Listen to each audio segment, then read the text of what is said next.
No need to whine, it's Whinypaluza. Have some wine and join us on the Whinypaluza podcast with Rebecca Greene. Welcome to the Whinypaluza podcast. I'm your host, Rebecca Greene. I'm a wife, mother of three, and licensed clinical social worker. I also have 3 fur babies at home too. My passion has always been to help children and their families. I always dreamed of being a wife and a mother. Parents are always learning through their struggles, failures, and successes and joys.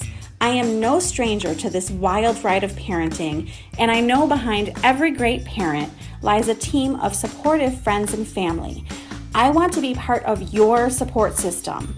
I want you to know that you are not alone. We are in this parenting world together. Join me every week for insightful discussions with experts on parenting and marriage, as well as other parents who have found the secret to successes in parenthood. You'll learn tips and tricks to make life with your family better than ever. I hope you will follow along with me while we dive into what it takes to achieve a happy family.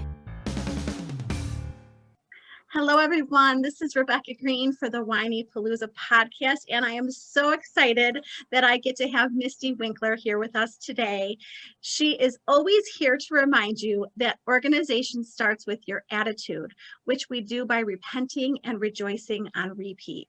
A second-generation homeschooler living in her hometown on the dry side of Washington State, Misty and her husband homeschool their 5 kids classically, stay active in their local church, and take walks to escape the near constant piano practice in their home. With her podcast, blog, courses, and community, she helps homemakers figure out how to gain traction and find satisfaction at home through her ABC process.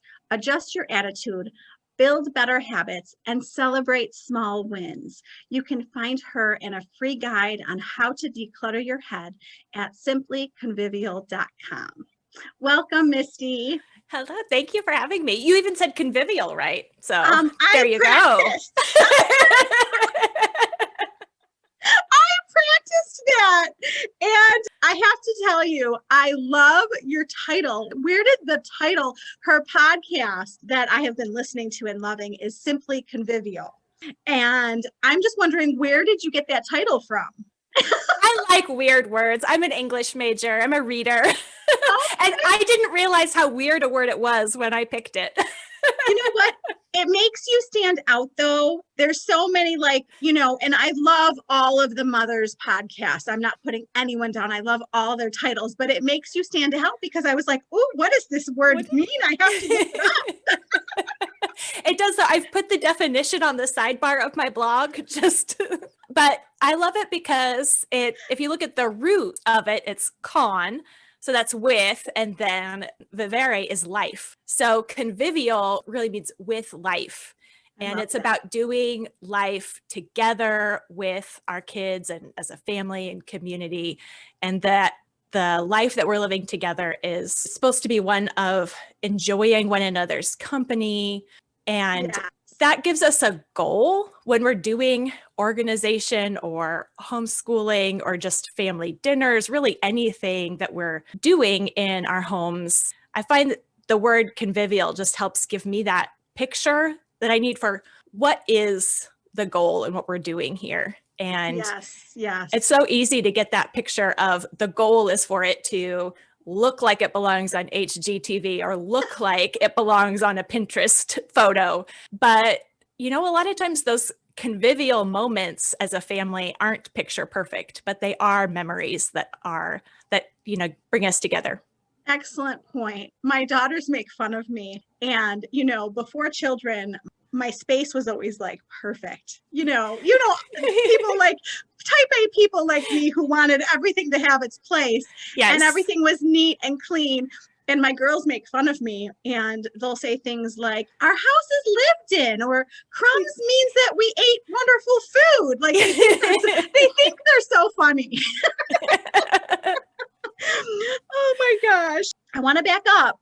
And you're helping so many mothers. And I just wanted to start with what inspired you to get started helping other moms? Really just my own journey and need for help along the way. I married my husband at 19 and we had our first baby at 21.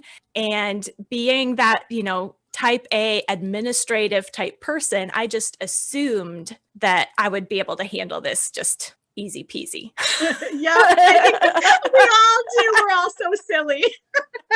I know. And I should have known better because I'm also the oldest of 7 and we were homeschooled. Wow.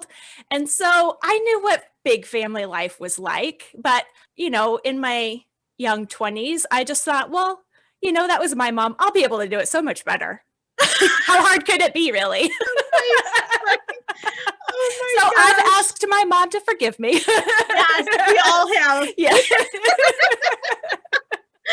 And now I tell my children when they make comments like that's like, well, you'll thank me when you're 30. Yes, I hope so. Oh my gosh. But, the not just homeschooling, but adding children, and it's, about baby 3 and 4, really. It's like each time the pregnancy and then postpartum and all of that, things just fall apart. And how do you get back on the bandwagon, especially after you feel like it's impossible to get back on it again? Like I've fallen off so many times. Maybe this just is no bandwagon for me. I just can't. But each time I became like determined, no, I really need to, get my act together and all of that. And had a lot of learning through the difficulties. And I started writing about it on the blog, and it just kind of morphed into courses and an ebook.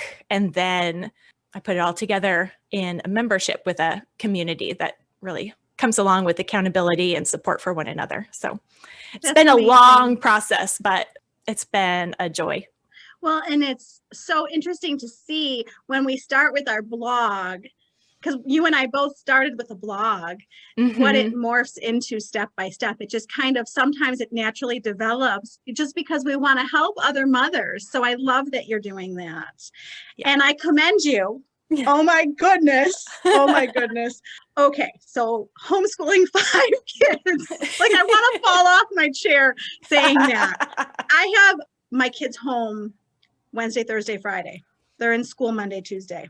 And Thursday, Friday is my youngest independent work days to do with me. Mm-hmm. And it is so challenging. So I think about women like you who are doing this every day. I mean, I'm going to be totally selfish here and ask you for tips. How are you keeping 5 children engaged with schoolwork every day? I'm blown away.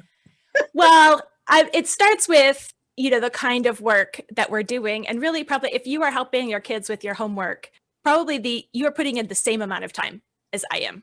It's just they have, other school and other people assigning stuff. But when you're working one-on-one or in a small group where it's like, me and 2 of my kids or that sort of thing, it just doesn't take as much time to work through the material. And I think personally, I'm the kind of person who likes to be in charge and make decisions myself, but I find it easier to do the work I've picked for us all to do and not, what's been assigned by someone else. So, we're working on math that is where they're at, each student, and they're being challenged at their level, but they don't have to keep up with a class or worry about a grade on their transcript this semester type of thing. Amazing. They're just working on their next thing and their current challenge, taking the next step wherever they're at. I love that so much.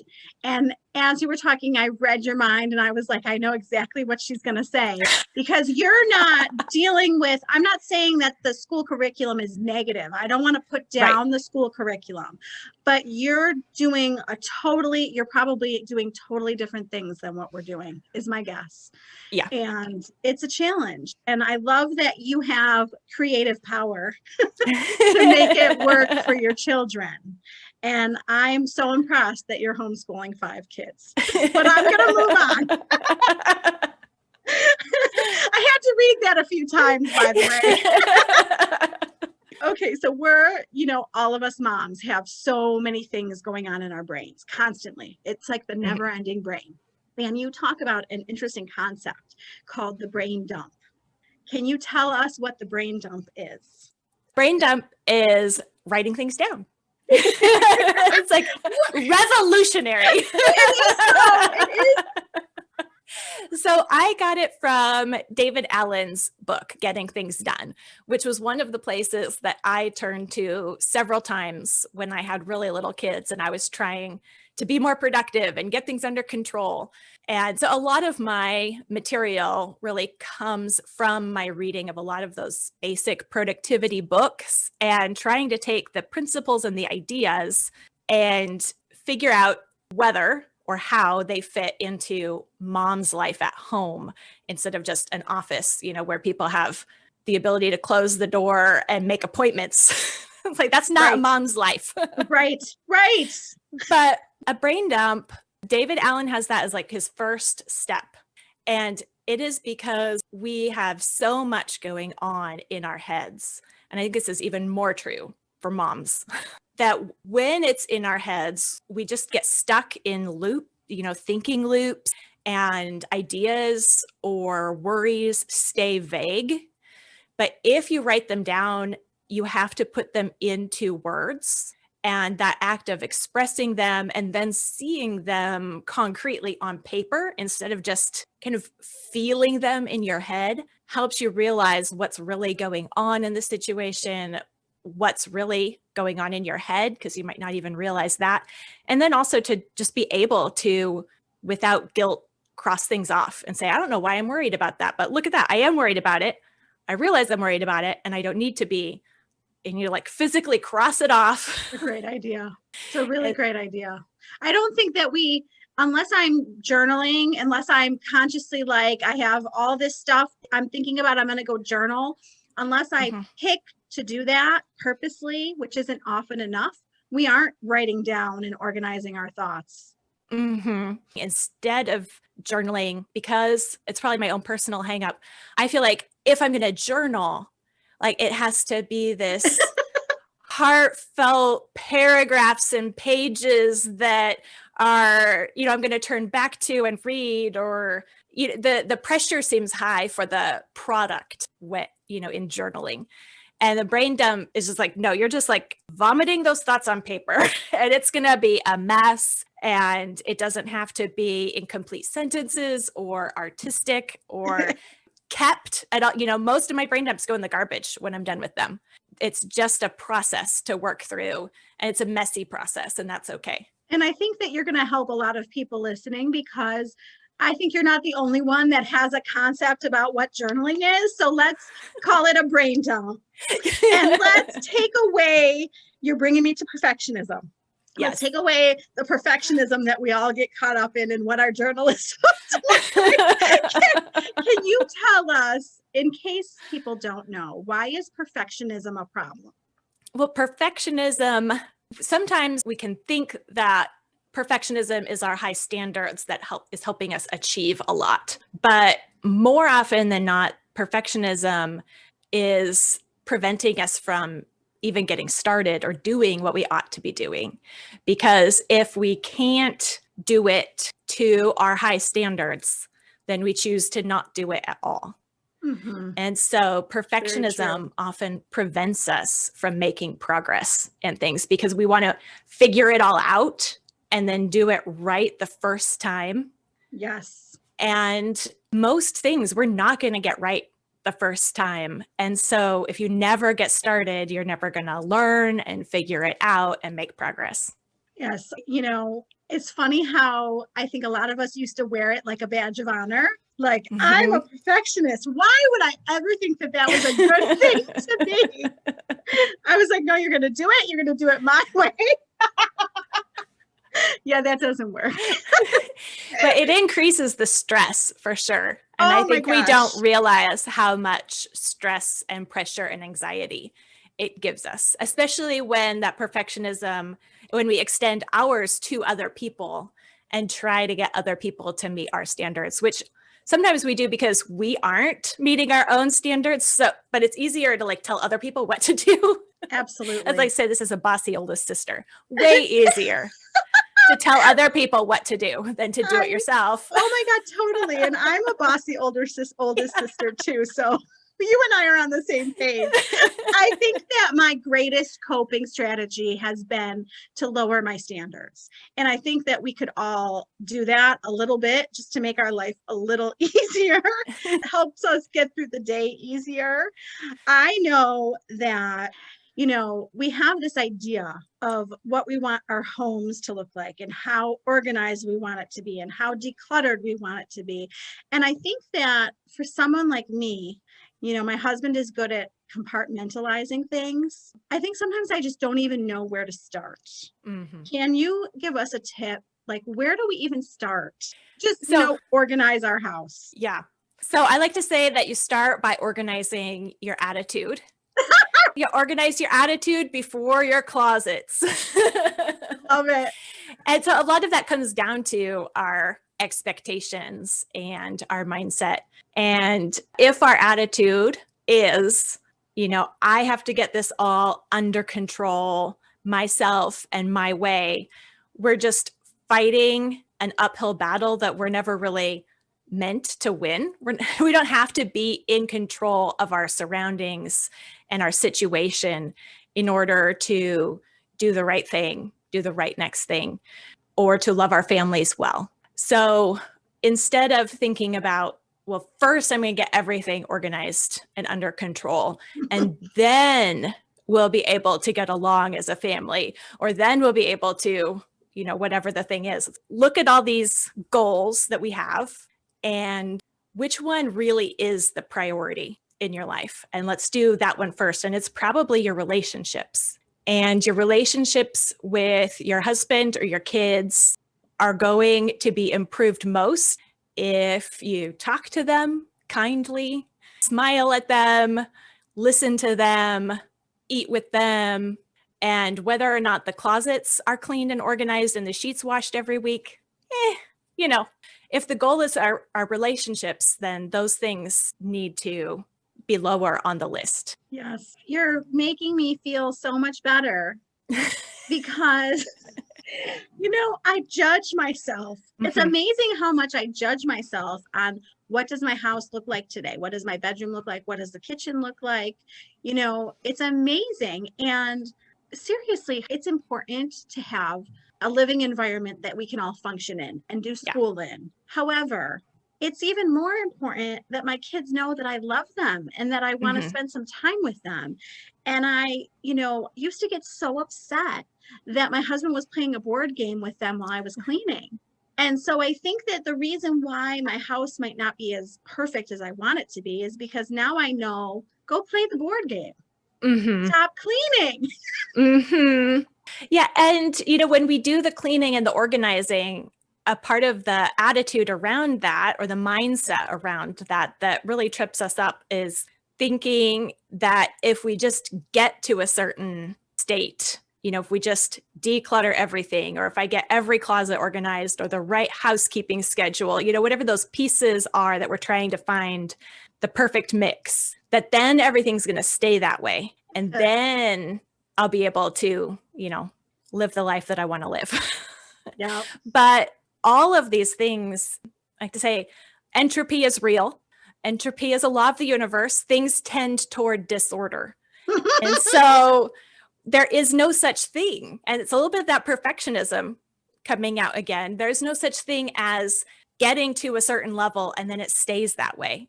Right. And especially not with kids at home who are always growing and changing and their needs develop. And so even the stuff that you have in your house is going to change. The seasons change. So you've got to change out the clothes. All these things are it's just management. It's all maintenance. It's ongoing.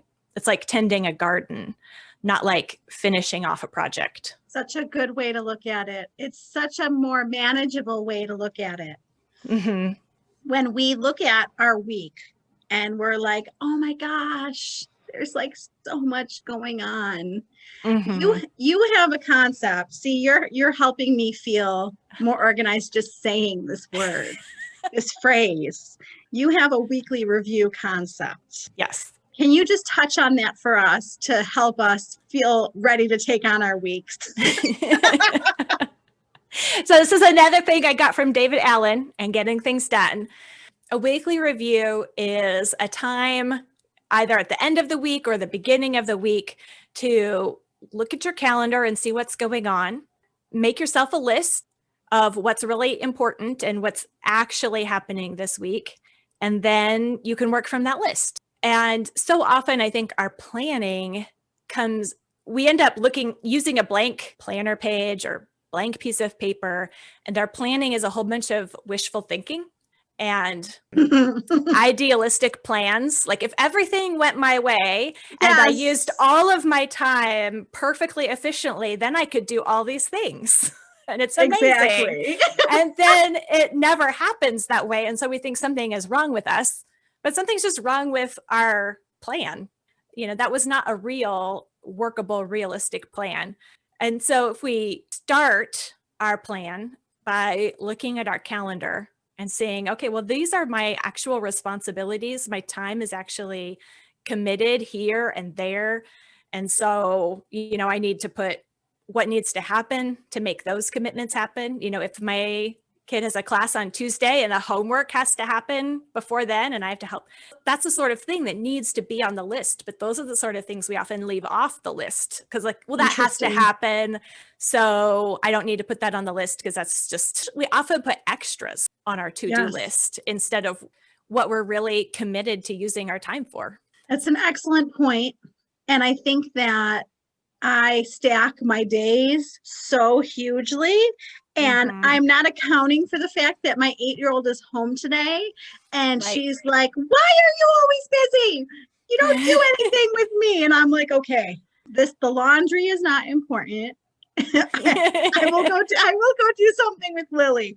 But you make excellent points. I mean, I think that we overcommit ourselves in our schedule, just in our minds.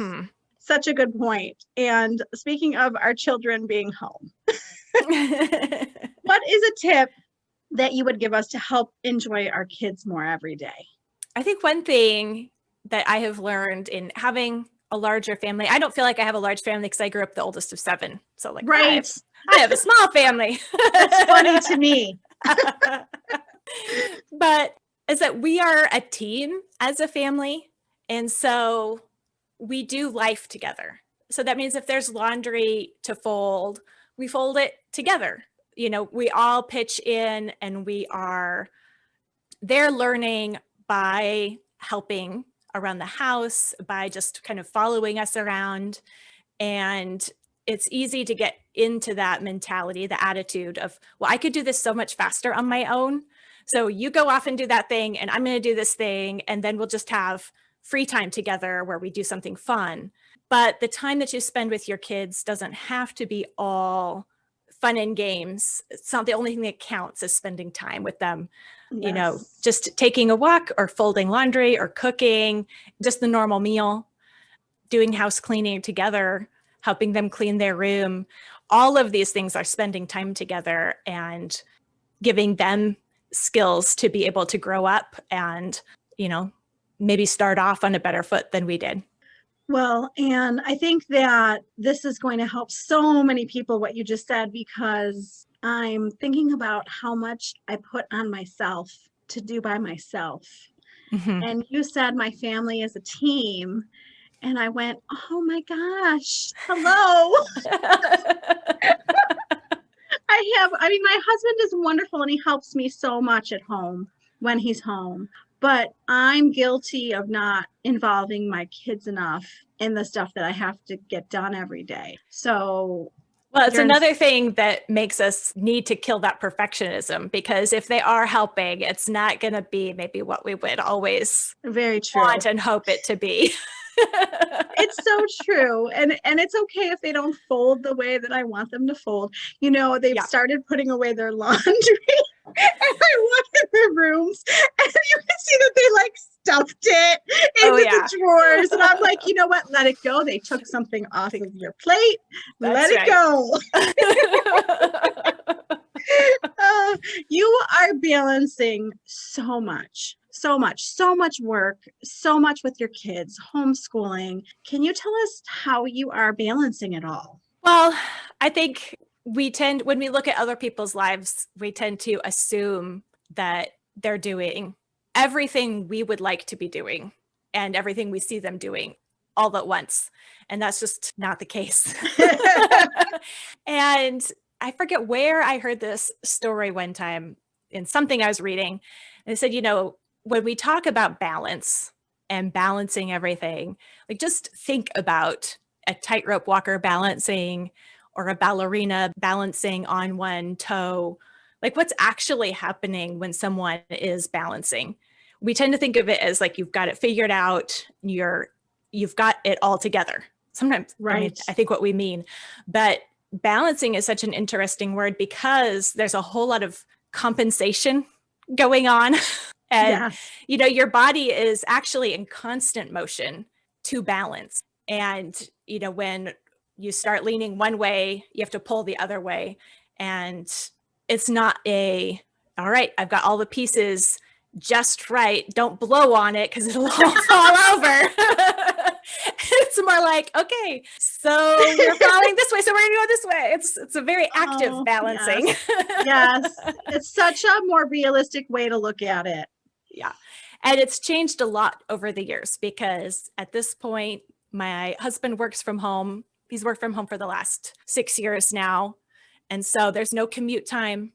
He doesn't work long hours. So he takes care of all the kids' math when we homeschool. Yeah. So, that's a huge thing right there. Awesome. And, I have teenagers. I have 3 teenagers now, and my youngest is 8. So everyone can read on their own. Everyone knows how to unload the dishwasher. Everyone takes care of their own laundry.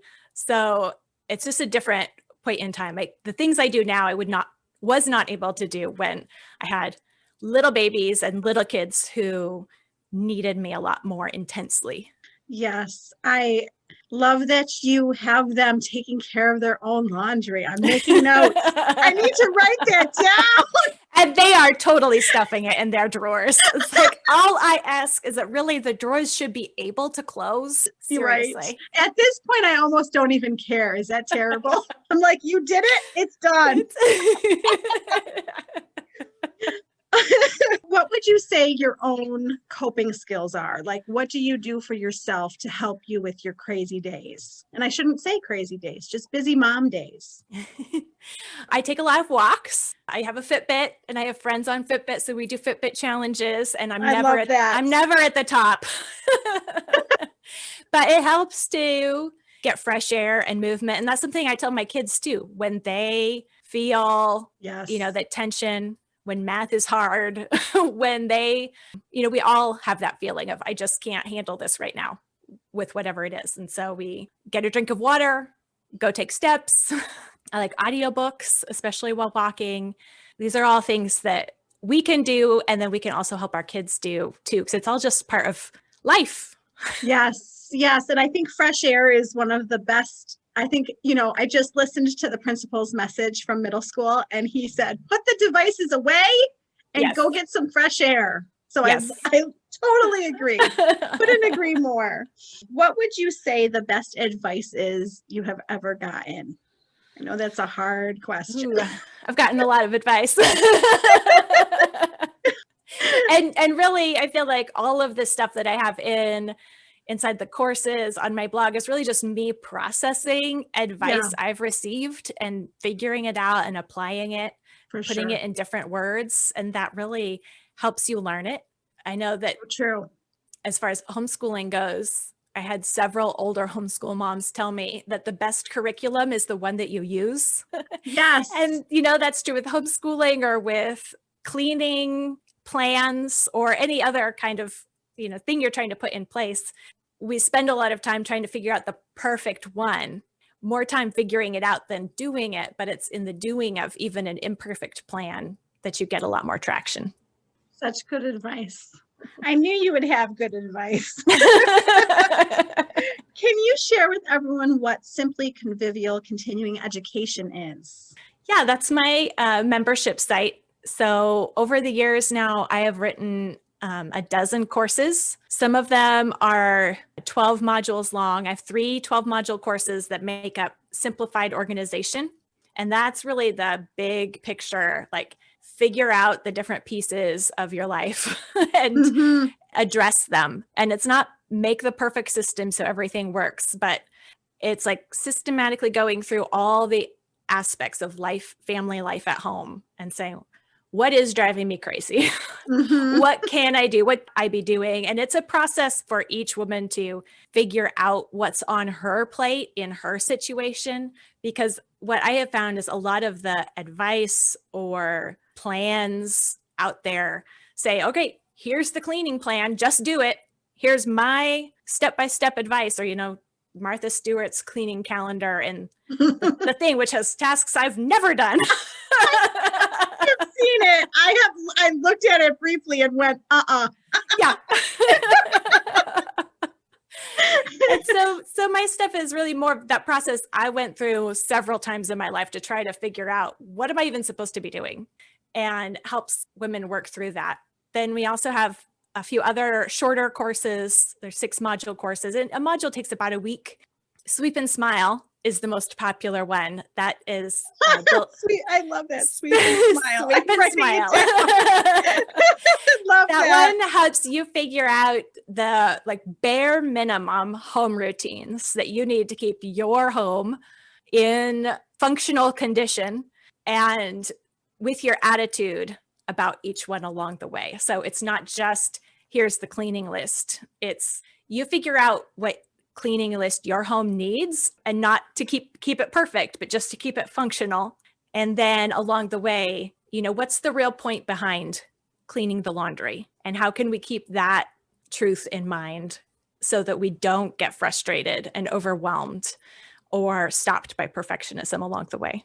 Something that we all need to go look up and find. Can you tell everyone where to go find you? Yes, you can go to simplyconvivial.com, which is maybe a little tricky to spell. I was just going to say, I wonder if you should spell that. Yeah. So Convivial is Convivial, but I have checked and you can misspell it and Google will still find it. Awesome. If you Google it.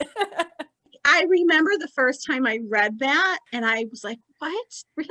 It's like, I don't even know what this means. It's like, I love it that I have to look up this word. I like to summarize it as doing life cheerfully. I love it. That's what it sounds like when you say it. It sounds like a cheerful word. Well, I have had so much fun talking to you. This has been wonderful. And I appreciate you taking time out of your very busy life to meet with me today. Thank you. This was a lot of fun.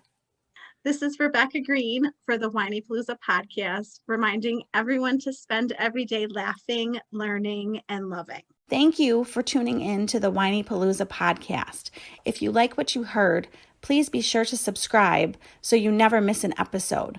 While you are there, leave a review. I love to hear your feedback. Thank you so much for listening. Until next time.